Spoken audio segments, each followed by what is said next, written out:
दोस्तों यूपीएससी हिंदी माध्यम से तैयार करने में अपने कुछ चैलेंजेस हैं। जैसे कि पहला आपका स्कूलिंग का एक फ़र्क पड़ेगा, दूसरा आपके पास टीचर्स अच्छे नहीं हैं, तीसरा ट्रांसलेशन, फिर बुक्स, उसके अलावा ऑप्शनल की चॉइस काफ़ी लिमिटेड है, फिर नंबर ऑफ़ सिलेक्शंस कम है, यूपीएससी रीजनल भेदभाव कर लेता है। उस सब के ऊपर इस लेक्चर में मैं आपसे बात करना चाहूँगा कि जो 5 गलतियाँ इन जनरल हम करते हैं वो नहीं करनी है, हिंदी माध्यम में अगर हो तो बिल्कुल भी नहीं करनी है। स्वागत है सिनॉप्सिस आईएएस में, मेरा नाम है कृष्णा। सबसे पहले मैं आपको ये बताना चाहूँगा कि ये जो वीडियो है इस पर आप कमेंट करो, इस पर इंगेजमेंट होना चाहिए, तब हिंदी माध्यम के लिए आगे के गाइडेंस सीरीज़ बनाने के लिए कोई मोटिवेशन होगा। सिनॉप्सिस आईएएस पे ओरिजिनली मैं चाहता हूँ कि हिंदी माध्यम के लिए स्टूडेंट्स आएँ और हिंदी मेन फोकस में रहे हमारे इंस्टीट्यूट में। तो सबसे पहली गलती, हम तैयारी शुरू कर देते हैं और जब तक हम पहली बार तैयार होते हैं, हमारे पहली बार तैयार होने से पहले ही हम 2 से 3 प्रीलिम्स दे चुके होते हैं, जो कि बस हमने सिर्फ चेक करने के लिए दे दिए होते हैं। इस प्रोसेस में क्या दिक्कतें आती हैं, 2-3 अटेम्प्ट्स कब चले जाएंगे आपको पता भी नहीं चलेगा। होश आते आते आपको समझ में आएगा तीसरा या चौथा अटेम्प्ट हो गया। आपको ये समझ में आएगा, आप लोगों से कहोगे कि हो तो 4 अटेम्प्ट गए हैं लेकिन सीरियस अटेम्प्ट एक ही हुआ है। उस केस में आपका खुद के ऊपर भरोसा टूटेगा और घर वालों का भी भरोसा टूटेगा। वो एक प्रॉब्लमेटिक चीज़ है। तो अगर पॉसिबल हो तो सिर्फ चेक करने के लिए अटेम्प्ट मत दो, कुछ चेक नहीं कर लोगे। आप यूट्यूब पे वीडियोस देख लो, घर आके पेपर सॉल्व कर लो। एग्ज़ाम अटेम्प्ट वेस्ट मत करो। 6 अटेम्प्ट सुनने में बहुत ज़्यादा लगते हैं, लेकिन जब 2 अटेम्प्ट ख़राब होते हैं ना, तो तीसरा अटेम्प्ट आपको लगेगा थर्ड अटेम्प्ट आ गया और अभी कुछ भी नहीं हुआ। वो एक बहुत बड़ा मेंटल चैलेंज आता है। मान लो अगर ऐसा हो ही गया, आपने दे दिए कुछ अटेम्प्ट्स, तो फिलहाल के लिए आप 2 चीज़ें कर सकते हो। एक तो लोगों को ये बोलना बंद करो कि मेरा देखो 4th अटेम्प्ट आ गया है, लेकिन सीरियस एक ही है। आप कहो मेरा ये फर्स्ट अटेम्प्ट है या मेरा सेकंड अटेम्प्ट है, दैट्स इट। खुद को भी यही बोलना शुरू करो, यही मानना शुरू करो। फैमिली वालों को बोलो 2 अटेम्प्ट दे दिए थे लेकिन वो किसी काम के नहीं, आज से मैं पहला सीरियस अटेम्प्ट ही दे रहा हूँ, राइट। तो ये एक बहुत ही इंपॉर्टेंट चीज़ होने वाली है आपकी तैयारी में, हमेशा ध्यान रखो। दूसरा पॉइंट, आंखें बंद करके नोट्स मत बनाओ। क्या नोट्स बनाने हैं या नहीं बनाने, ये एक बड़ा डिबेट है, डिबेट का मुद्दा है यूपीएससी में। देखो मैं आपको क्या कहूँगा, अपने ऊपर ज़बरदस्ती का प्रेशर मत बनाओ। वो चीज़ें करो जिनसे एग्ज़ाम निकलता है। जैसे आप मुझसे पूछोगे PYQs के नोट्स बना सकते हैं, इंपॉर्टेंट टॉपिक, जो इंपॉर्टेंट टॉपिक हैं उनके नोट्स बनाए जा सकते हैं। जैसे अगर आप पॉलिटी या हिस्ट्री पढ़ रहे हो तो वहाँ पे अंग्रेज़ों की जो संवैधानिक डेवलपमेंट की पॉलिसी हैं उनके नोट्स बना सकते हो, ठीक है। IUCN की जो कैटेगरी में जो भी चिड़िया बिल्ली आते हैं उनके आप नोट्स बना सकते हो। बट ऐसा नहीं कि हर एक चीज़ के नोट्स बनाने बैठ जाओगे। जो 20-20-50-50 सीरीज़ अगर आपने कभी फॉलो की है तो उसका यही रोल है। ये कोर्स ऐसे ही स्टार्ट हुआ था कि प्रीलिम्स के लगभग 70-75 इंपॉर्टेंट टॉपिक्स लेके कुछ छोटे टॉपिक उनको हमने कह दिया 20-20 सीरीज़, कुछ बड़े टॉपिक 50-50। आप अपने हिसाब से डिसाइड कर सकते हो, ठीक है। बुक के कुछ पार्ट्स के नोट्स बना सकते हो, कुछ चैप्टर्स के नोट्स बना सकते हो, ये आप माइंड में रखो। फिर नोट्स बनाने में एक प्रॉब्लम है, अगर आप बिगिनर हो, प्रारंभिक लेवल पे हो, आपको सब कुछ इंपॉर्टेंट लगेगा, आपके नोट्स बहुत हैवी हो जाएंगे, ठीक है। तो नोट्स बनाने और बुक पढ़ने में बैलेंस रखना है। बहुत लालच आएगा नोट्स बनाने का, मार्केट से नए नए हैंड रिटन नोट्स लेके आने का, तो जहाँ स्टैंडर्ड बुक्स अवेलेबल हैं वहाँ नोट्स मत बनाओ। बुक रीडिंग से एक संपूर्ण पिक्चर, कंप्लीट पिक्चर बनती है, ज़्यादा टाइम तक चीज़ें ध्यान में रहती हैं, कीवर्ड ध्यान रहते हैं। आप क्या कर सकते हो, अलग अलग तरह के हाइलाइटर, अलग अलग तरह के पेन यूज़ कर सकते हो। ऊपर से नीचे पढ़ने के लिए वर्टिकल रीडिंग आप यूज़ कर सकते हो। सिनॉप्सिस पे मैंने इस पर गाइडेंस वीडियो बनाया है, हिंदी माध्यम के लिए फिर से बना दूंगा, ठीक है। तो नोट्स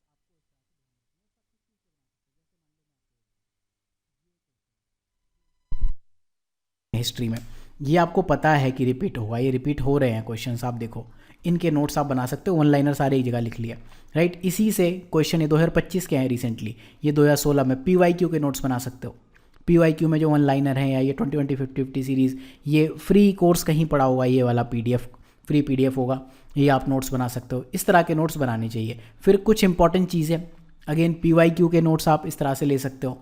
क्वेश्चंस जो आपको लग रहा है रिपीट हो रहे हैं उनके नोट्स बना सकते हो, राइट। तो इस वे में आपको नोट्स पे जाना है। वापस आते हैं, तीसरा पॉइंट, प्रीलिम्स की तैयारी का स्तर, लेवल जाने बिना आगे मत बढ़ो। आप कितने भी अटेम्प्ट्स दे चुके हो, आपको खुद की प्रीलिम्स की एक बार तैयारी का लेवल चेक करना है। कैसे करोगे, मान लो ये आपका कट ऑफ लेवल है, ठीक है। किसी भी साल कितनी भी हो सकती है, कभी 80 होगी, कभी 90 होगी, कभी 70 होगी। एक आपने ये वाला कर्व पढ़ा सुना होगा, इन्वर्टेड यू कहते हैं। ज़्यादातर लोग इस जगह पे दिखेंगे। मान लो कट ऑफ यहाँ है तो -5 नंबर और +5 नंबर इस वाले जोन में ज़्यादातर छात्र होंगे, ठीक है। लेकिन ये लक का, भाग्य का जोन है। जो लोग लगभग 15 से 20 नंबर तक के प्लस में रहते हैं उसको बरकरार रखने के लिए आपको कुछ काम करने हैं। और जो लोग -15 से -20 मार्क्स तक हैं वो सिर्फ बुक रीडिंग से नहीं होगा, मेहनत तो आपने की है, काफ़ी पास हो, तो सिर्फ बुक रीडिंग से नहीं होगा। इन 3 जोन में अगर आप हो तो आपकी स्ट्रेटजी अलग होनी चाहिए। अगर आप +30 +40 में आ रहे हो तो बहुत बढ़िया है, मेंस पे ज़्यादा ध्यान दो। और अगर आप -30 या -40 हो कट ऑफ से, इसका मतलब अभी आपने बेसिक बुक्स भी नहीं पढ़ी हैं, बेसिक सिलेबस भी कंप्लीट नहीं किया, आप रेस में ही नहीं हो। या तो आप अटेम्प्ट ड्रॉप करो 1 साल, या फिर ढंग से पहले प्रीलिम्स पे फोकस करो, मेंस वेंस बाद में करना, ठीक है। अब अगर आप इस लेवल पे हो, मान लो कट ऑफ से +5 -5, किस दिन आपके 3 क्वेश्चन सही हो जाए, आप इधर से इधर हो जाओ, या 3 क्वेश्चन गलत हो जाए, आप इधर से इधर आ जाओ, नोबडी नोज।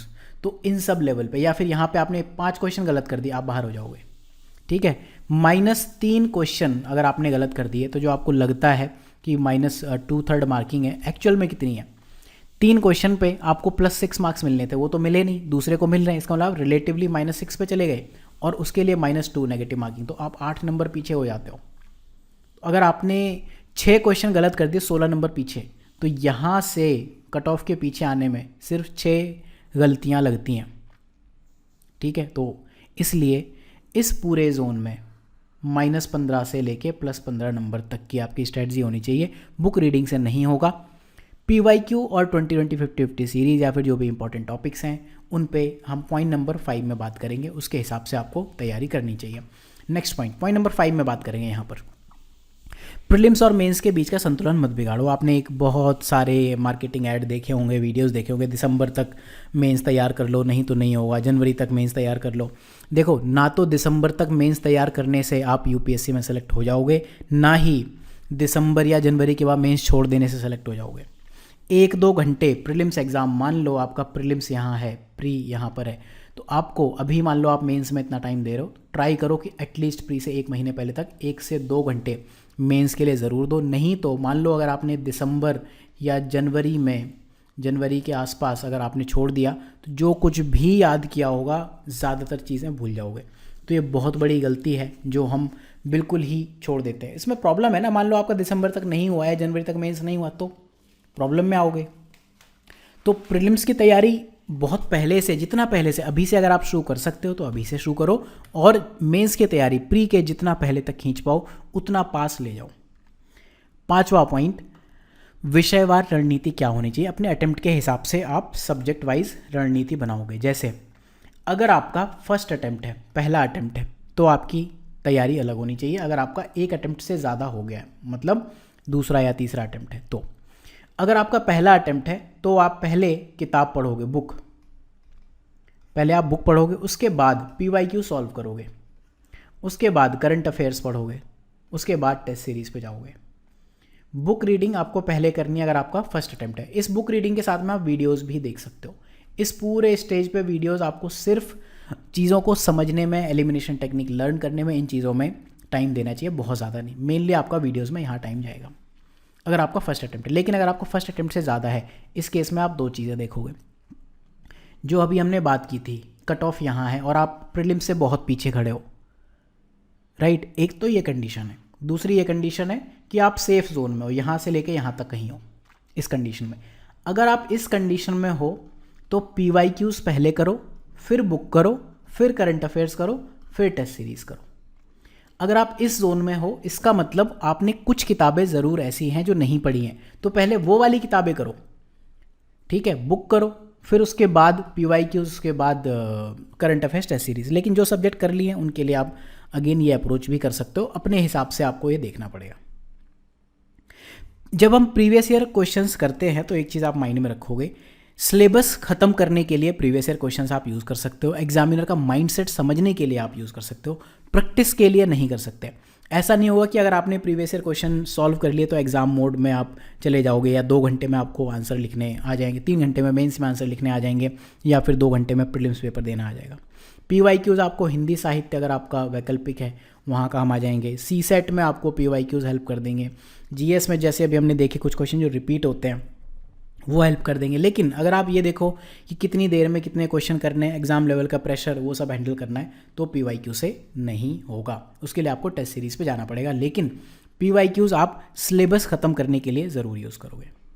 एक इंपॉर्टेंट अपडेट जो मैं सिनॉप्सिस पे देना चाहूँगा कि अब तक मेंस आंसर बिल्डिंग और MSGP, ये प्रीलिम्स और मेंस के जो PYQ के कोर्सेज़ हैं, ये वाले, ये जो कोर्सेज़ हैं मेंस के लिए PYQ का कोर्स और प्रीलिम्स के लिए, ये अभी तक इंग्लिश मीडियम थे, उसमें हिंदी में साथ में चलता था। वीडियोस हिंदी में होते थे बट कंटेंट हम इंग्लिश वाला यूज़ कर रहे थे। अगर आपने इनके जो है ना MAB और MSGP, इनके हिंदी मीडियम के स्टूडेंट होने के बाद भी इंग्लिश वाले बैच में इनरोल किया है, आप हमें व्हाट्सएप पे एक बार मैसेज कर दो या फिर जो वेबसाइट पे कॉन्टैक्ट अस पेज है वहाँ पे मैसेज कर दो, हम आपको हिंदी वाले बैच में इनरोल कर देंगे। इंग्लिश वाले बैच में हिंदी का कोई भी अपडेट नहीं होगा। इनकी जो डिटेल्स है वो इन कोर्स पेजेस पे जाके देख लेना, वेबसाइट में जाके सिनॉप्सिस IAS पे, ठीक है। जैसे इंग्लिश मीडियम की गाइडेंस सीरीज़ थी, उसी तरह हिंदी की गाइडेंस सीरीज़ आपको लगातार मिलेगी। यहाँ हिंदी माध्यम पे जाके आप ये सब चीज़ें चेकआउट कर सकते हो। तो जो भी आपके क्वेश्चंस हैं, कमेंट हैं, प्रॉब्लम्स हैं, आप कमेंट सेक्शन में बताओ। हिंदी मीडियम के लिए मैं लगातार वीडियोस